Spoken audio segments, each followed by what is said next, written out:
E aí, pessoal? Bem-vindos ao Observatório. Neste canal, tratamos de curiosidades e outros assuntos interessantes que podem ampliar o seu conhecimento. Recentemente, em julho deste ano de 2023, um anúncio sobre uma descoberta científica pôs o mundo da física em alerta. Isso porque tal descoberta teria potencial de revolucionar a nossa vida cotidiana. Quer saber do que se trata? Então fica comigo e saiba tudo sobre essa história. A descoberta em questão trata-se de um supercondutor, mas, diferente daqueles já conhecidos, que precisam de baixíssimas temperaturas para funcionar, o anunciado por pesquisadores da Coreia do Sul, chamado de LK99, funcionaria em temperatura ambiente. Para se ter uma ideia, o primeiro supercondutor foi descoberto em 1911 pelo físico holandês Hendrik Onnes. Onnes descobriu que o mercúrio, quando resfriado a temperatura de menos 269 graus Celsius, quase zero absoluto, não apresentava resistência elétrica, mas isso exigia o seu resfriamento com hélio líquido, o que limitava muito a sua utilização. Só em 1986, dois pesquisadores da IBM descobriram o primeiro dos supercondutores que cientistas consideram de alta temperatura, funcionando perto dos menos 200 graus Celsius. Esse aumento de aproximadamente 70 graus Celsius em relação ao mercúrio de Onnes foi suficiente para permitir a substituição do hélio líquido pelo nitrogênio líquido para resfriar as amostras, o que tornou o processo muito mais barato. Com isso, as pesquisas e as aplicações práticas ficaram muito mais simples. Desde então, os cientistas vêm tentando encontrar materiais que mantenham as características de um supercondutor em temperaturas ainda mais altas e, caso encontrado material com essas características na temperatura ambiente, ampliaria muito a sua utilização e revolucionaria uma série de indústrias, mudando a vida como a conhecemos hoje. Antes de continuarmos, peço que, caso goste desse tipo de conteúdo, deixe seu like, inscreva-se no canal e ative as notificações. Assim você será avisado quando novos vídeos forem postados. Começando pelo básico, sabemos que os materiais, dependendo de sua resistividade elétrica, são divididos em condutores e isolantes. Os isolantes são materiais de alta resistividade. Neles, os portadores de carga, elétrons e íons, têm dificuldade de se movimentar, havendo como exemplos de isolantes elétricos a borracha, o isopor e a madeira. Já os condutores são materiais de baixa resistividade, sendo fácil a movimentação de carga elétrica através deles. Os condutores são normalmente metais como cobre, ferro, ouro e prata. Os condutores não são perfeitos, os elétrons não fluem perfeitamente através de um condutor. Eles se movem como se fosse uma multidão tentando sair de um estádio depois de um jogo. Mesmo quando há muito espaço, eles param, esbarram uns nos outros e às vezes diminuem a velocidade. Em circuitos elétricos, isto é chamado de resistência. Para os elétrons, toda essa resistência gera calor. Por isso, os computadores que utilizamos vêm equipados com ventiladores, para que esse calor seja dissipado. Essa perda energética é tão significativa que, para se ter uma ideia, no Brasil, as perdas de transmissão e distribuição de energia elétrica variam de região para região e ao longo do tempo, mas, historicamente, o país sempre teve uma taxa de perdas em torno de 15 a 20% do total de energia gerada.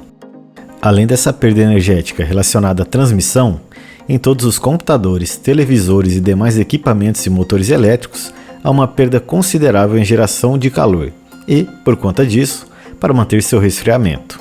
Veja o seu smartphone, por exemplo.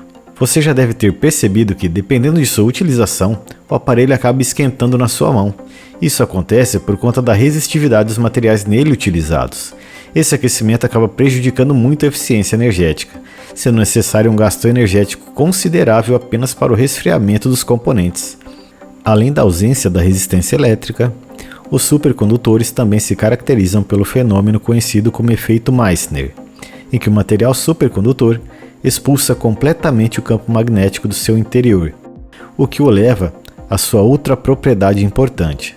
O material supercondutor pode ser levitado magneticamente acima de um ímã, já que a força magnética repulsiva é maior do que a força gravitacional.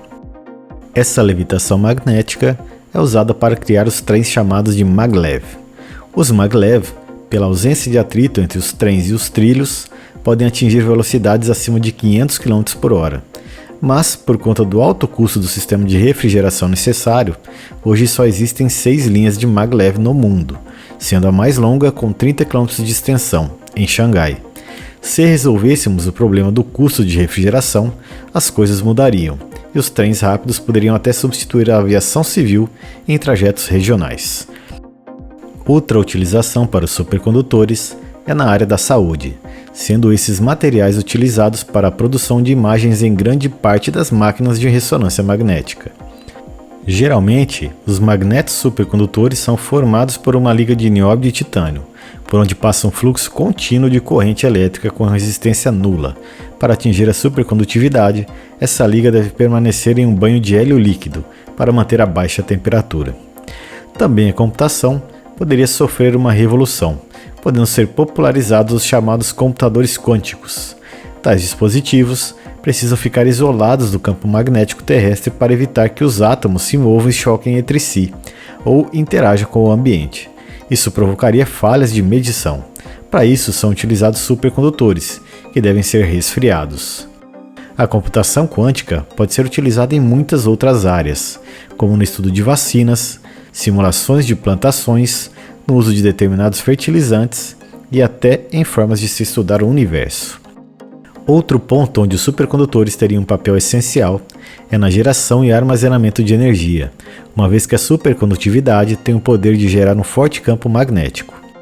Pode ser utilizado na construção de reatores de fusão nuclear, uma fonte de energia limpa e ilimitada, bem como na criação de baterias com maior duração, o que inclui baterias de carros elétricos e redes para armazenamento e transferência de energia solar ou eólica. Por fim, além de todas as aplicações já demonstradas, além da revolução que a supercondutividade poderia trazer às nossas vidas, isso seria acompanhado por um belo desconto na conta de luz. Entretanto, apesar de todo o alvoroço causado pelo anúncio da descoberta do LK-99 pelos coreanos, ao que parece, não será desta vez que será descoberto o supercondutor a temperatura ambiente. Após vários testes em diversos laboratórios, outros cientistas tentaram replicar o estudo e não tiveram sucesso, o que indica que o supercondutor revolucionário não funciona. E aí, pessoal, o que acharam da versatilidade que os supercondutores apresentam? Sabiam de todas as aplicabilidades possíveis para esse tipo de material? Acreditam que a humanidade está próxima de descobrir esse material em temperatura ambiente? Comente aqui embaixo, gostaria muito de saber a sua opinião. Para quem curte temas como esse, aproveita para deixar o like, se inscrever no canal e habilitar as notificações. Assim, além de ajudar a manter esse canal ativo e fazer com que o conteúdo atinja mais pessoas, você será avisado sempre que um novo vídeo for postado. Não custa nada e ajuda muito para que o canal possa continuar produzindo e atingindo mais pessoas. Tchau e até o próximo vídeo.